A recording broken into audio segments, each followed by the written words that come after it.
Hello students, how are you all doing? Welcome back to my channel Fun Learning with Neha. I am here again with the video on Beehive, that is English of class 9. We are going to do lesson 2, the sound of music. We have already done its first part. If you haven't watched that video, then link is in description below, you can watch it. Now we are going to cover the part 2, that is the Shehnai of Bismillah Khan. So are you interested to know the story or biography of Bismillah Khan जी? सो जुड़े रहिए मुझसे और देखते हैं क्या है इनकी story. Let's get started.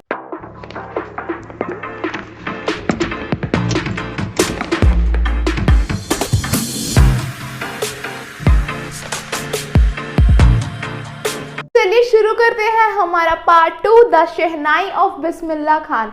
तो इस टाइटल में दो चीजें आ रही हैं, शहनाई और बिस्मिल्लाह खान. तो हम यही दो चीज़ों के बारे में जानेंगे कि किस तरह से शहनाई का इन्वेंशन हुआ और बिस्मिल्लाह खान जी किस तरह से एक फेमस म्यूजिशियन बने. तो बिस्मिल्लाह खान जी बहुत ही फेमस म्यूजिशियन है जो कि शहनाई बजाया करते थे. वो सिर्फ इंडिया में ही नहीं, बाहर तक अब्रॉड में भी काफ़ी फेमस है. तो चलिए बिस्मिल्लाह खान जी को जानने से पहले जो इंस्ट्रूमेंट वो बजाते थे थोड़ा उसके बारे में जानते हैं. तो हिस्ट्री जानते हैं कि आखिर शहनाई आई कहाँ से. तो ये बात है औरंगजेब के ज़माने की. जब औरंगजेब जी राजा थे तो उनके वहाँ पे एक इंस्ट्रूमेंट हुआ करता था पुंगी, जिसको उन्होंने कर दिया था बैन, क्योंकि उससे बहुत ही गंदी आवाज़ आती थी और उन्हें लगता था ये एक नॉइज़ मेकर है. तो इसलिए उन्होंने उसको बिल्कुल बैन कर दिया था. वहाँ पे बिल्कुल कोई भी पुंगी नहीं बजाता था और धीरे धीरे पुंगी बजना बिल्कुल ख़त्म होती जा रही थी पूरे देश में. तो फिर क्या हुआ कि वहीं पे प्रोफेशनल म्यूजिशियन फैमिली में एक बार्बर थे, नाई थे. उन्होंने क्या किया, उन्होंने सोचा कि अब मैं इस पुंगी की वॉइस को ठीक करके रहूँगा.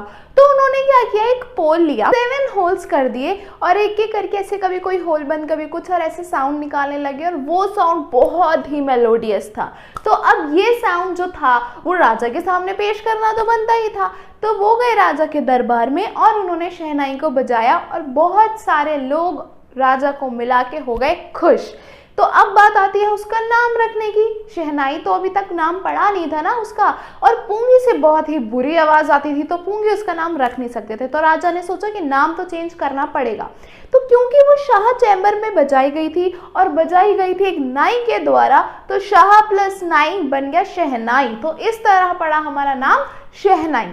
अब बात करते हैं कि शहनाई जो थी वो सिर्फ टेम्पल्स और नॉर्दर्न वेडिंग्स में ही बजाई जाती थी, बहुत ऑस्पिशियस थी, सिर्फ टेम्पल्स वगैरह में बजाई जाती थी. तो इसको वर्ल्ड वाइड फेमस किसने किया, तो इसका क्रेडिट जाता है हमारे बिस्मिल्लाह खान को.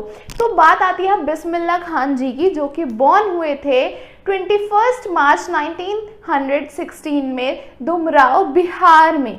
वहाँ पे वो क्या थे, जो बिहारी जी का एक टेम्पल था उसमें भोजपुरी चायता गाया करते थे और उन्हें रिवॉर्ड में मिलता था 1.25 kg का लड्डू, इतना बड़ा एक लड्डू.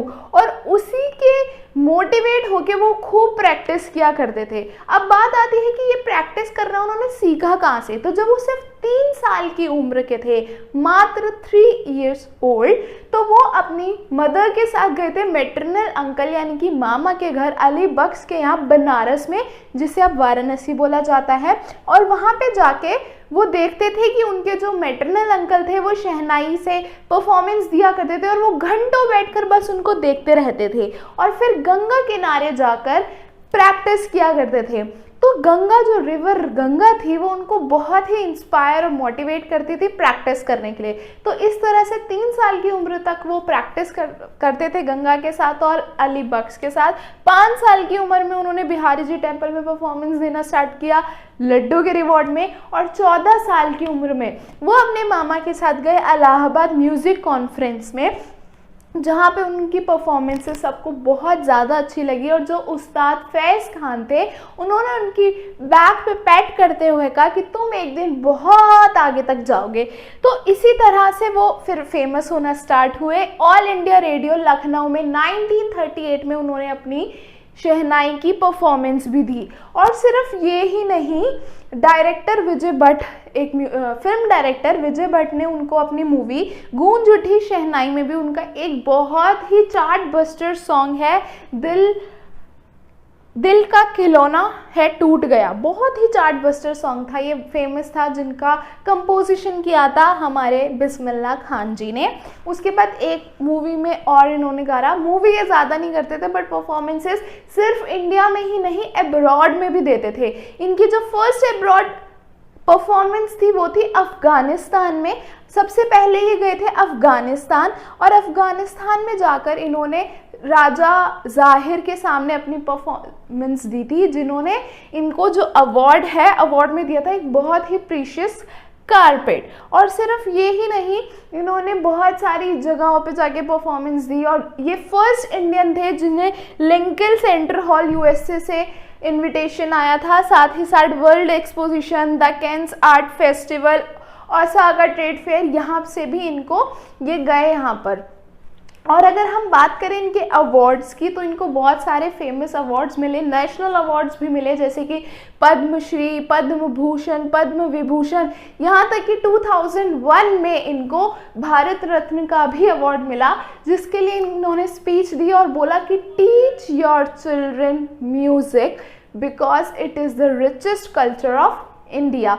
इन्होंने बोला कि सिर्फ इंडिया ही नहीं, इंडियंस ही नहीं, बाहर के वेस्ट से लोग आकर इस हमारे हेरिटेज कल्चर को सीखते हैं, तो हमें अपने बच्चों को भी ये कल्चर ज़रूर सिखाना चाहिए।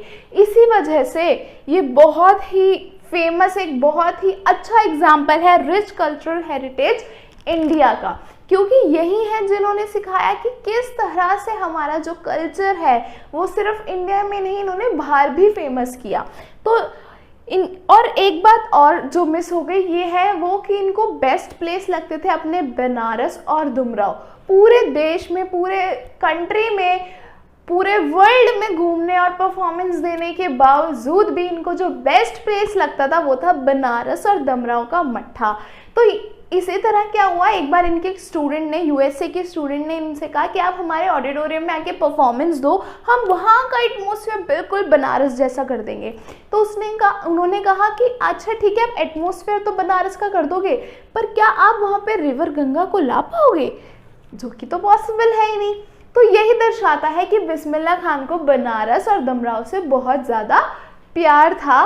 वो पूरे वर्ल्ड में घूमने के बाद भी उनको सबसे ज़्यादा जो सुकून और खुशी मिलती थी वो मिलती थी बनारस और डुमराव में। तो दैट्स ऑल फॉर टुडे। यही थी हमारे बिस्मिल्लाह खान जी की बायोग्राफी, जिसमें हमने जाना किस तरह से 3 साल की उम्र से उन्होंने 90 ईयर्स तक किस तरह से हमारे इंडिया के कल्चर को इतना फेमस किया। 2006 21 अगस्त को जब वो 90 ईयर्स के थे तो उनकी डेथ हो गई। और यही थी हमारे बिस्मिल्लाह खान और शहनाई की स्टोरी। चैप्टर का नाम था the shehnai of Bismillah Khan. So that's all for today. If you have like the video then please like it, share it. अगर चैनल को अभी तक सब्सक्राइब नहीं किया है तो जल्दी से सब्सक्राइब कर दीजिए।